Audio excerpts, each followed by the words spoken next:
Ay, ito po yung aming nahukay sa mga tanim namin kakabsat doon. Sa kabila, doon. Banda doon, ang dami po. Tignan nyo po. Yan po ang aming nahukay. Yan. Yan po ang aming mga kamote. Tapos magluluto tayo ng mga gulay-gulay po to. Dito lang po namin kinukuha ang mga ito. Yan po. Sarili ng mga tanim. Ito po, kung alam nyo po na ito'y inuulam, no, alam nyo kakabsat, ang talbos ng kamuting kahoy ay masarap po ito sa gata. O sa sigang ng baboy, gata, sa lalo yung isda na malalaki. Tapos ito po, tignan nyo po itong mga saluyot na rin na nanggaling sa aming bakuran. Kaya dito po, sa mga ito ay dito na sa sarili naming lote, kakabsat. Yan, mga saluyot po. Ang saluyot ay masustansya. Ito pong saluyot na ito para malayo ka sa, sabi nga nilang, cancer. O kaya prostate cancer na sinasabi nila. Ganito po ang lagi mong ulamin, saluyot. Malayo po tayo yan sa sakit. At saka nagbalat na rin po ako ng tingnan nyo to. Natalbos lang namin ito sa gilid namin dyan sa may pader. Doon sa damuhan doon. Ito po yung tawag nito. Ito po yung ampalaya na layas. Sabi po nila ito kapatid, mga ampalaya pong itong layas. Tingnan nyo po. Napakaganda po. Oh. Ayan, ito naman ay binalatan ko na gabi para iluto bukas. Ito naman po yung binilad na gabi. Kaya ito pong mga kapatid ay galing ito sa ating farm. Munting farm, ayan. Ganito po ang ating ginagawa. Ayan. Ayan po kakabsat. Ganito po ang ating ginagawa. Tapos yung kamuting kahoy na yon po ay hinukay po doon sa aming tanim doon sa kabila. Dito rin ay marami rin mga kamuting kahoy, kaya lang nabunot na, iilan na lang po yung mga nandyan. So ito po, lote na ito, pinalinis ko po ito para sa ganun ay taniman din ng kamote kasi may mga tanim na po kasi ito eh. At doon po ay may mga tanim na rin kami mga talong. Kaya ganito po yung dito sa amin.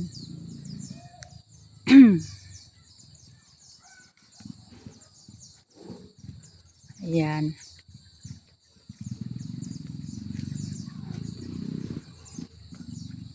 Ayan po kakabsat, ang aming mga talong at papaya ay malaki na.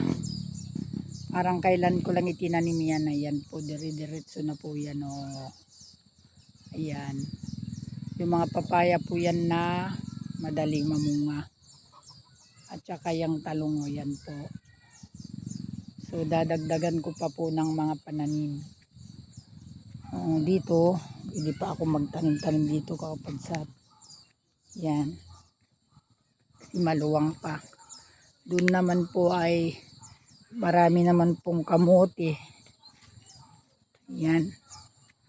Kaya dito lang po ako umikot-ikot sa bakuran namin kahit papano may nakukuha na ng mga mga ulam kakabsat na hindi dapat bilhin, yung libre na.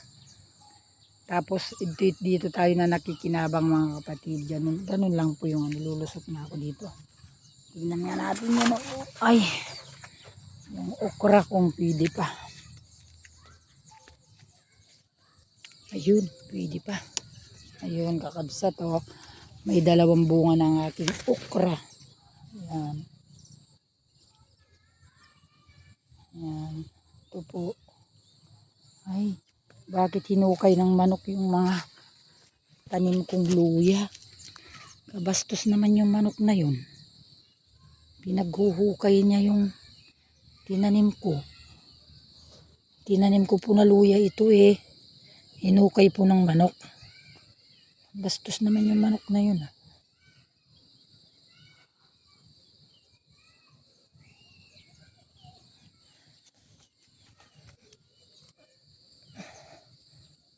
Mga manok po kasi namin dito eh. Mga bad yung mga manok na yun. Pinaghirapan ko ito na tinanim-tanim tapos ang ginawa eh kinaraykay nila. Ayan po. Oh. Ayan. Maghugas tayo.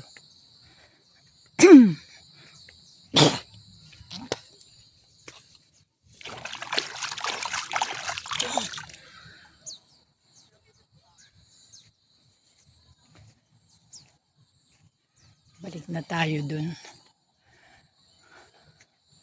Ayan po ang aming paligid. May dalawang okra. Sarap po ito nilaga. Dami pong papaya lang po dito. Ang dami mga bunga ng papaya namin. Ayan. Parang nakapaikot sa amin kasi dito eh bundok. Makabsat. Yan po ang view sa amin dito.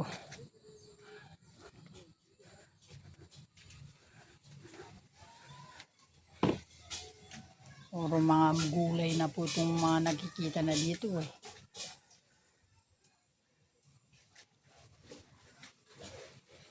Puro gulay na kakabsat. Yan. Ang palay lalagyan ko na lang ng sardinas yan. Masarap na yan. Ayan po ang aming kubo-kubo. Kakabsat.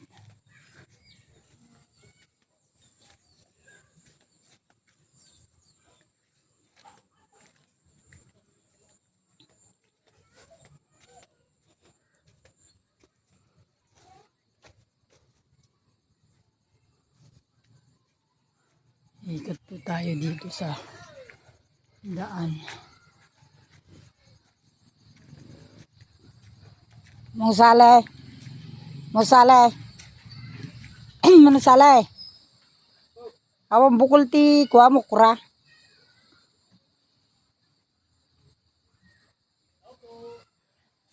Awan ti bukol ti ukram kunak.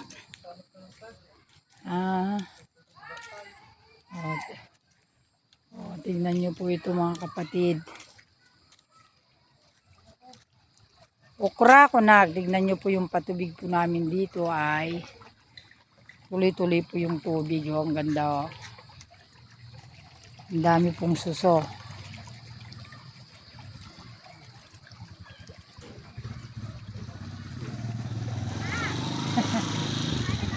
Kung ano dadta kayon? Ha? Kung ano dadta kayon? Ade, may apong buti ata bandat ito sa pagyanan na ka. Apay? Wala ore kaya pagkawan na ko ah. Ay, di tawan. Naglalo ka damot ko naman. Una, tapno mabambantayan damot. Bagito asidig lang nga pagpukawan na. Un. Ijay ka na dyan, hindi churumi pag yanirapon siya. Wala, bubukol yung jijangkal. Mula. Bukol di utong. Wala na, wala kami sa awan na jay baano ro. Alang. Awan lang lalo. Pati siya kaon pa masita ka palang. Wala ka. Tignan nyo po yung aming paligid mga kapatid. Ay napaka ganda po. May mga tangki din ng tubig doon sa gilid doon. At ito po yung aming daan po papunta sa resort.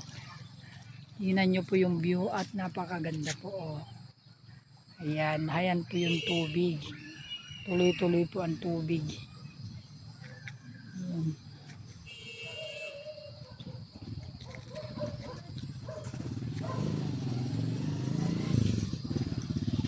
Papa na mo gwapo!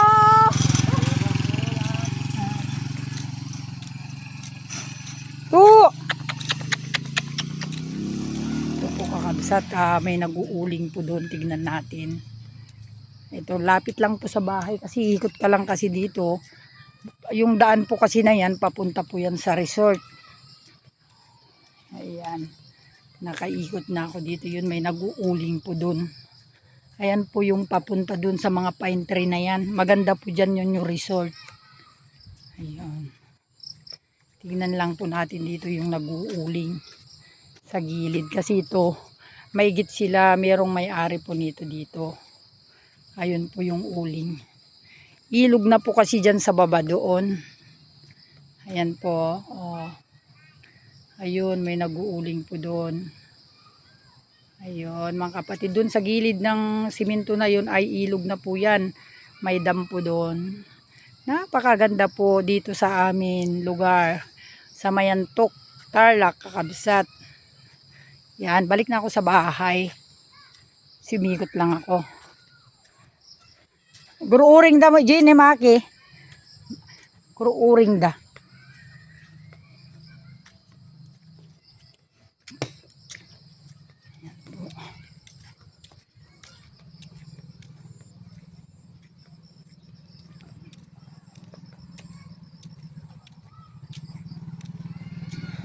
Bapa na miya.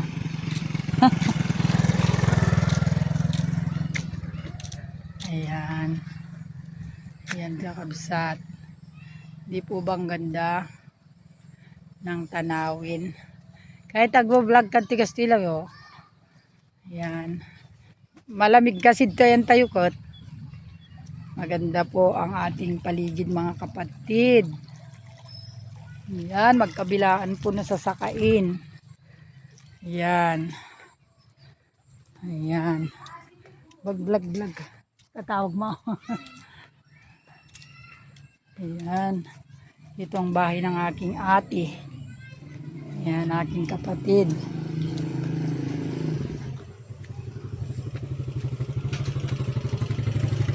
Ayan, balik na ako sa bahay. Ayan po, napaikot na ako dun sa labas ng kalsada. Umikot na ako sa kalsada kakabsat. Maganda mamasyal sa ilog. Sa susunod mag-vlog ako dun, makikita nyo ang ganda ng view. Mga sampay namin. Ayan.